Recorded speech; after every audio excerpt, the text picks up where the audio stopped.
இன்னைக்கு இந்த அதிமுகவுடைய இந்த சிஎம் கேண்டிடேட் இபிஎஸ் வந்து தொடர்ச்சியா வந்து கூட்டணி ஆட்சின்னு சொல்றது இது எப்படி ப்ரொஜெக்ட் ஆகுது சார்? இந்த டாட்டிங் பாயிண்ட்ஸ் எப்படி கனெக்ட்? அதாவது இப்போ பாஜக அதிமுக அந்த கூட்டணி அறிவிப்பு ஏப்ரல் மாதம் ஆன பிறகு அப்பொழுதிலிருந்தே அந்த உங்களுக்கு என்னன்னா இந்த கூட்டணி வெற்றி பெறுமையானால் ஒரு கட்சி ஆட்சியா கூட்டணி ஆட்சியா என்ற ஒரு விவாதம் இந்த இரண்டு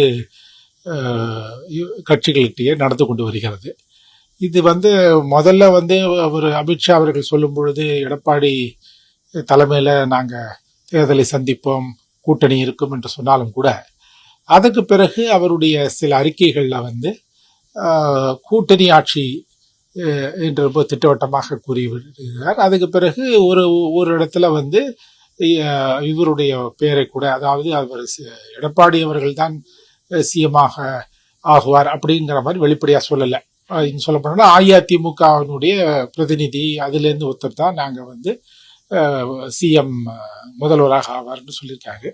பட் எடப்பாடி அவர்கள் ரொம்ப தெளிவாக சொல்லுகிறார், அது நாங்களே வந்து பெரும்பான்மை பெறுவோம், நாங்களே ஆட்சி அமைப்போம் என்றெல்லாம் சொல்லி வருகிறார். இது வந்து ஒரு இரண்டு கட்சிகளுக்குள்ளே ஒரு வெளிப்படையாக இந்த முரண்பாடான இந்த நிலைப்பாடு வந்து ஒரு தெளிவற்ற நிலையை தான் உருவாக்கி கொண்டு வருகிறது என்று நான் கருதுகிறேன்.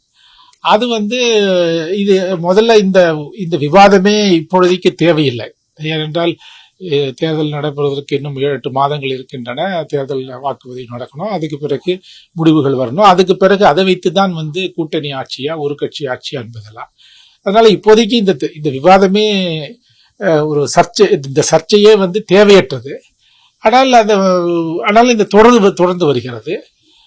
அதை வந்து அவர்கள் எடப்பாடி தன்னுடைய நிலைப்பாடு திருப்பி சொல்லி வந்தாலும் கூட அவர் வந்து இல்ல கூட்டணி ஆட்சியை அமைக்கும் என்று சொல்கின்றார். ஆனால் அது கூட்டணி ஆட்சி என்று வைத்துக் கொள்ளக்கூடாது அப்படி என்றெல்லாம் அவர் விளக்கம் சொல்கிறார். அது வந்து அவருடைய திறமையை காட்டுகிறது அந்த அவருடைய சொல் வளத்துல. ஆனால் வந்து பொதுவாக மக்களிடையே வந்து இது ஒரு பேசு பொருளாக மாறிக்கொண்டிருக்கிறது. அதனால அது பாஜக தலைவரும் அஇஅதிமுக தலைவரும் மேபி மறுபடியும் ஒன்றாகவே பத்திரிகையாளரை சந்தித்து அவர்கள் அதை வந்து தெளிவுபடுத்தினால்தான் அந்த கூட்டணி ஒரு ஒரு ஒருமித்த ஒரு ஒரு ஒருங்கிணைந்து செயல்படுவதற்கு ஏதுவாக இருக்கும். என்ன காரணம்? அதாவது நம்மளுக்கு ஏன் பாஜக இதை எழுப்புகிறார்கள் என்று நம்மளால் அவ்வளவு இதுவாக திட்டவட்டமாக புரிந்து கொள்ள முடியவில்லை. ஆனால் அவர்கள் இப்பொழுது அஇஅதிமுகவிலிருந்து ஒருவர் வருவார் என்று சொல்லும் பொழுது பார்க்கும்போது அவர்களுக்கு வேறு யாராவது மனதில் வைத்திருக்கிறார்களோ என்று கூட எண்ண தோன்றுகிறது. இன்னும் சொல்ல போனால் கோவையில் வந்து வேலுமணி அவர்கள் வந்து ஒரு RSS நிகழ்ச்சியில கலந்து கொண்டார். அது RSS தலைவர் மோகன் பகவத் கலந்து கொண்ட நிகழ்ச்சியில் இவரும் கலந்து கொண்டார். அவர் சொன்னார் அது அவருக்கு RSSக்காக செல்லவில்லை, அந்த பேரூர் மடத்திற்கான நிகழ்ச்சி என்றெல்லாம் விளக்கம் கொடுத்தார். இருந்தாலும் வந்து உங்களுக்கு அது வந்து இதெல்லாம் வந்து சேர்த்து பார்க்கும் பொழுது அவர்கள் வேறு ஒருவரை, அதாவது வேலுமணி மாதிரி போற ஒரு வேலுமணி என்று நான் எடுத்துக்காட்டாக சொல்றேன், அவர் மாதிரி வைத்திருக்கார்களோ அப்படி என்று தோன்றுது. அதனால்தான் நான் என்ன சொல்றேன்னா, இரண்டு கட்சி தலைவர்களும் ஒன்றாக சேர்ந்து அமித்ஷாவும் எடப்பாடியும் ஒன்று சேர்ந்து மீண்டும் இது ஒரு விளக்கம் கொடுப்பது. ஏனென்றால் இப்போது அமித்ஷாவினுடைய தொடர்ந்து வருகின்ற அறிக்கைகள் மூலமாகத்தான் இது பேசு பொருளாக இருக்கிறதே தவிர இது ஊடகவியலாளர்களோ பத்திரிகையோ இதை எழுத வேண்டும் என்று ஆசைப்பட்டு எழுதுகிறார்கள் என்று சொல்ல முடியாது. அவர்கள் கேள்வி இருக்கிறார்கள், பதில் சொல்கிறார்கள். அந்த பதிலுக்கு ஒரு இதுவாக தான் நீட்சியாகத்தான் அதை ஊடகம் பேசி வருகிறது.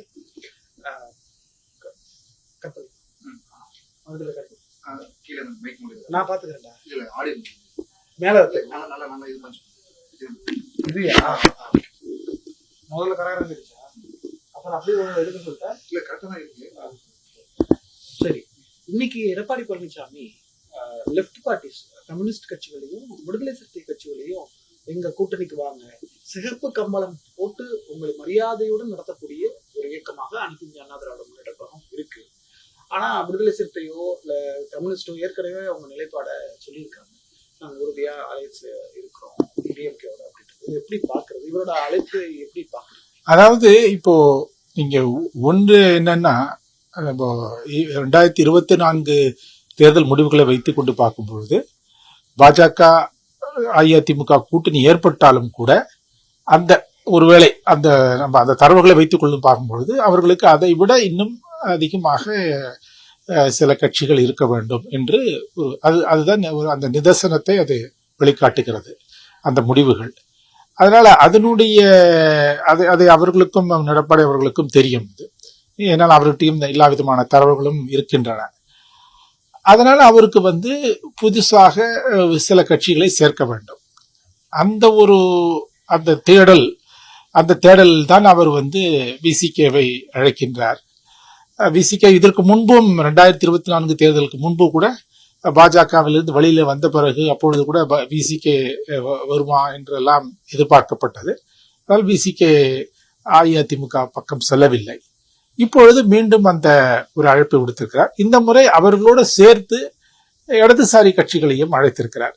இடதுசாரி கட்சிகளும் பாஜகவும் ஒரே அணியில் இருக்க முடியுமா என்பது ஒரு பெரிய கேள்வி. அது இந்தியாவில் எங்கேயும் நடந்ததில்லை. ஓகே, தமிழ்நாட்டில் நடக்குமா என்றாலும் நடக்கப் போவதில்லை. அது என்னை பொறுத்தவரையில் அவர்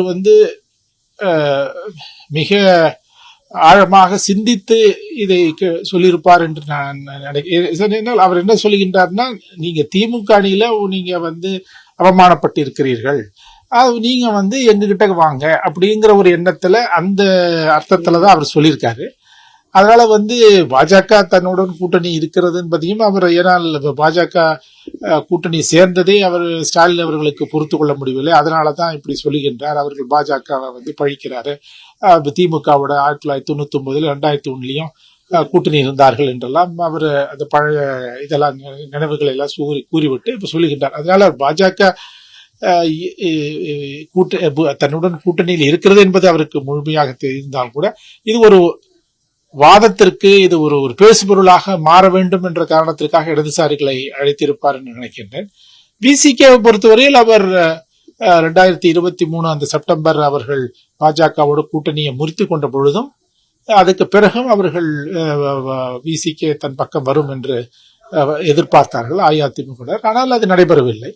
அதனால அவர் விசிகேவை பாஜக இருக்கின்ற கூட்டணியில் சேர்த்துக் கொள்வதில் அஇஅதிமுகவிற்கு சிக்கல் இருக்காது என்று அவர்கள் நினைக்கலாம்.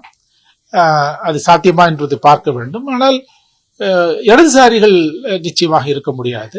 பட் இடதுசாரிகளுக்கும் அவர் கொடுத்த அழைப்பு திமுகவை ஒரு தர்ம சங்கடத்துக்கு அளக்க வேண்டும். திமுகவிற்கும் இவர்களுக்கும் இடையே ஒரு பளவையோ ஒரு வித்தியாசங்களையோ பெருசாக்க வேண்டும் என்று நினைத்து அந்த மாதிரி ஒரு அழைப்பை விடுத்திருக்கலாம்.